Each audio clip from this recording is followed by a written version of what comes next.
So alright guys, welcome back to my channel. This is Xlkash. So for today's video guys, panibagong loan app na naman ang ating re-review. So before that, disclaimer po muna tayo, hindi po ako agent. Ako naman loan app na akin nare-review. So lang din po ako loaner na katulad ninyo. And make sure natin natapos po natin yung video para magkaroon po tayo ng idea. If totoo po yung sinasabi nila sa platform nila na low interest at long term. So si Xlkash lending ang ating i-review for today. So apply for loans on your preferred terms with affordable rates. Apply through our secure and easy to use app and get your loan decision in seconds. Enjoy flexible repayment and receive your loan within 24 hours through your preferred channel. Repay and grow your credit limit fast. Unlike traditional lending, we provide fast and easy cash loan services.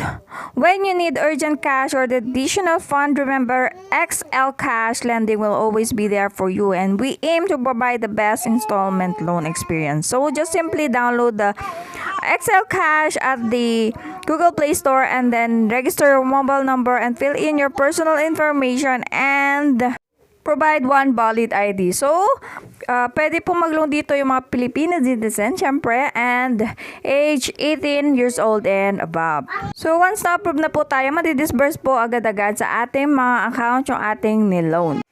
So, dito na tayo sa step by step na kay Xlkash. So, step 1, kailangan lang natin yung personal information, education, yung educational attainment, marital status, yung religion, current address, deeded address, yung guarantors natin. And step 2, yung employment information, yung job type, duration of work, yung monthly income, company name and company address, and syempre address natin. And then, magpo-proceed na tayo sa step 3. So, as you can see guys, hindi to, parang yung mga, parang lang, example lang.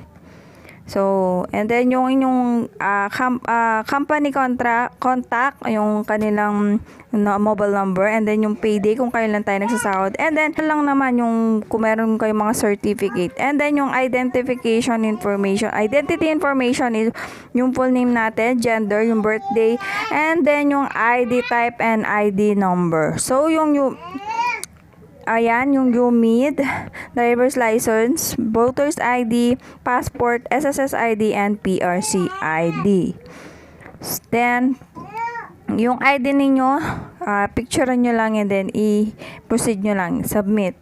Pag natapos nyo na siyang na-picturean. So, dito na tayo sa step 4, yung disbursement information, yung payment method, kung saan nila ita-transfer yung hiniram natin. So, marami naman dyan. Sobrang dami ng mga bank account na pwedeng i-gamitin. And then, yung account number, first name, middle name, and last name. So, make sure na tama po yung mga i-input natin niya para hindi na po magka-problema. Once na nag-disburse po yung ating or na-approve tayo. So, dyan po nila i-disburse yung hiniram natin. So, yung recipient email and then alternative number and then confirm lang natin, submit. So, wait na lang natin if ma-approve tayo or hindi.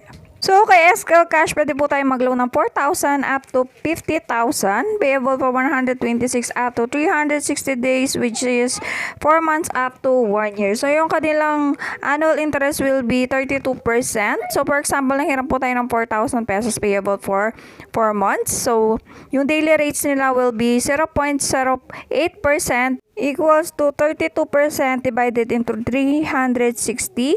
And then yung kanilang interest will be 4,000 times 32% divided into 360 times 126 is equivalent to 448. So yung magiging repayment natin monthly will be 2,073.88.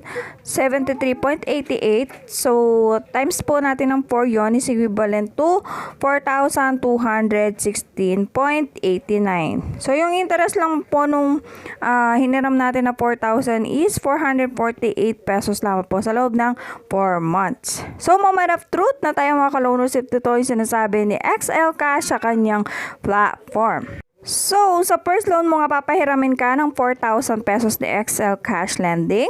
And then, ang madidisburse na lang po sa iyong account is 2,600 pesos. So, kakaltasin na po nila right away yung 1,400 pesos and then payable for only 7 days. So, sobrang bigat naman nito.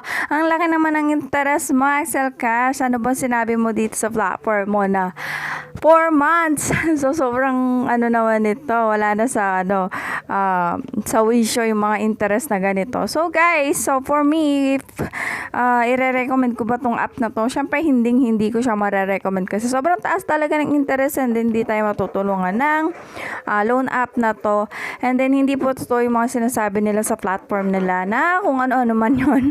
And then, yun, prepared ko pa rin na kung manghihiram kayo, dun lamang po sa mga trusted and sobrang habang interest, which is Tala, Mr. Cash, and Bill is. Yan tatlo na yan is lagi ko po marirecommend sa inyo. So guys, sana may nakuha kayong idea regarding kay Xlkash lending. So please give me a thumbs up and please subscribe to my channel and click the bell button para ma-notify pa po kayo sa mga susunod ko pang mga video. So stay safe mga kaluners, ingat and God bless you all. Love ya.